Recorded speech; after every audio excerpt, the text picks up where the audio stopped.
لسلام عليكم يا أصدقائي.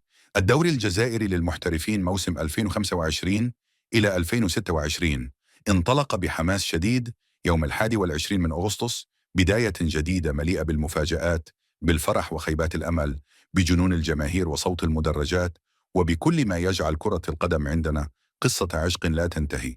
الجولة الأولى وحدها كانت كافية باش تخلينا نطرح ألف سؤال: من رح ينافس على اللقب؟ من رح يخيب؟ ومن رح يكون الحصان الأسود اللي يقلب الطاولة؟ خلونا ندخل في التفاصيل ونحكي مع بعض كل صغيرة وكبيرة صارت من أول صافرة. البداية كانت بمواجهة مثيرة، جمعت مولودية وهران مع الصاعد الجديد بن عكنون. الكل كان يظن أن الفريق العاصمي رح يبدأ الموسم بقوة، لكن المفاجأة أن الحمراء قلبوا الطاولة وحققوا الفوز بهدفين مقابل هدف. الجماهير الوهرانية كانت سعيدة جدا، ورجعت لها الثقة بفريقها اللي طالما خيبها في مواسم سابقة. أما بن عكنون فبداية مش ولا بد، لكن يظل فريق عنده مقومات باش يزعج الكبار في قادم الجولات. ثاني أكبر صدمة كانت في ملعب بشار لما سقط شبيبة الساورة على أرضه ووسط جماهيره أمام الضيف الجديد على الأضواء، فريق مولودية الوريسات. تخيلوا، فريق يصعد لأول مرة في تاريخه للدوري الممتاز ويفوز خارج ملعبه على واحد من أصعب الأندية في الجنوب. الفوز 2-1 خلى اسم إمبي رويسات يتردد بقوة بين المشجعين والصحافة، والناس بدأت تتساءل: هل نحن أمام مفاجأة الموسم؟ هل الوريسات قادرين يكرروا سيناريو الفرق الصغيرة اللي تكتب التاريخ؟ بلا شك كانت لحظة استثنائية. ومن المباريات الأخرى اللي شدت الانتباه فوز أولمبي أكبو على حساب مولودية مستغانم بهدف نظيف، مباراة تكتيكية أكثر من هجومية. لكن الأهم بالنسبة للأكبواويين هو النقاط الثلاث اللي تعطيهم دفعة معنوية. أما في البيض فكانت خيبة للجماهير المحلية بعد سقوط مولودية البيض على أرضها أمام شباب قسنطينة ب2-0. سي اس سي أظهر شخصية قوية، دفاع منظم وهجوم فعال. النتيجة كانت واضحة، شباب قسنطينة جاي يلعب على البوديوم هذا الموسم. ومن بين المباريات المتكافئة شفنا تعادل اتحاد خنشلة مع وفاق سطيف بهدف لمثله. نتيجة ممكن ترضي الطرفين بما أنها بداية الموسم، لكنها تخلي جماهير الوفاق حائرة وتنتظر أداء أفضل. بينما بارادو واجه جمعية الشلف في مباراة فقيرة فنيا وانتهت بالتعادل السلبي 0-0، مباراة للنسيان بالنسبة للمشاهدين، لكن قد تكون نقطة مفيدة لكل فريق في سباق البقاء. أما الكلاسيكيات الكبيرة فغابت هذه الجولة، لأن مباريات مولودية الجزائر ضد شباب بلوزداد وأيضا شبيبة القبائل تم تأجيلها، وهذا زاد من شوق الجماهير لمتابعة هؤلاء العمالقة في الجولة المقبلة.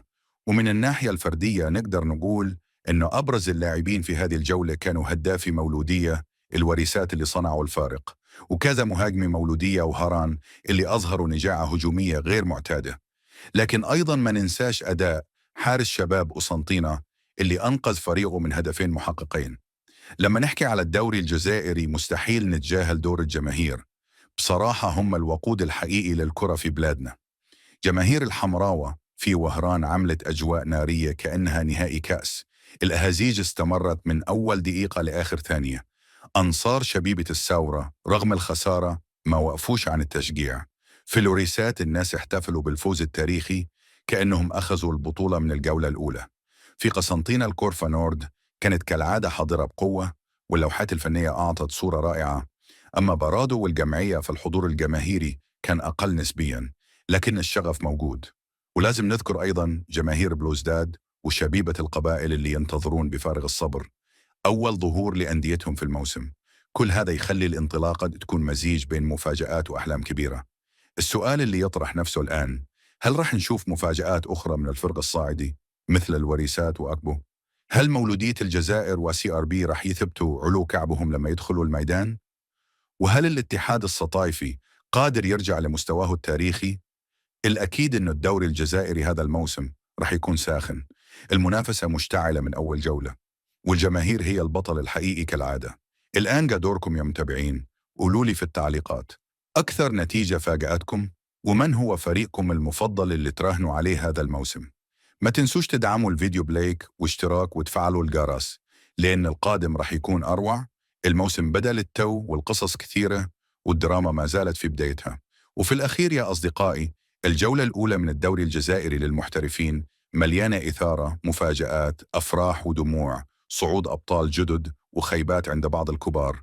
ومهما اختلفنا على الأندية اللي نحبوها، يبقى شيء واحد يجمعنا كامل: عشقنا لكرة القدم الجزائرية، حبنا للمدرجات، وأملنا نشوف بطولة قوية تفرح كل الجزائريين. الموسم ما زال طويل، والمفاجآت اللي جاية رح تكون أكبر، فلازم نكون مع بعض خطوة بخطوة. قولوا لي في التعليقات وش كان أكثر مشهد أثر فيكم هذه الجولة، ومن الفريق اللي تشوفوه رح يكتب قصة نجاح هذا الموسم. آرائكم تهمني بالزاف ونقراها كامل. ما تنساوش تدعموا الفيديو بلايك، وتشتركوا في القناة، وتفعلوا الجرس باش يوصلكم كل جديد.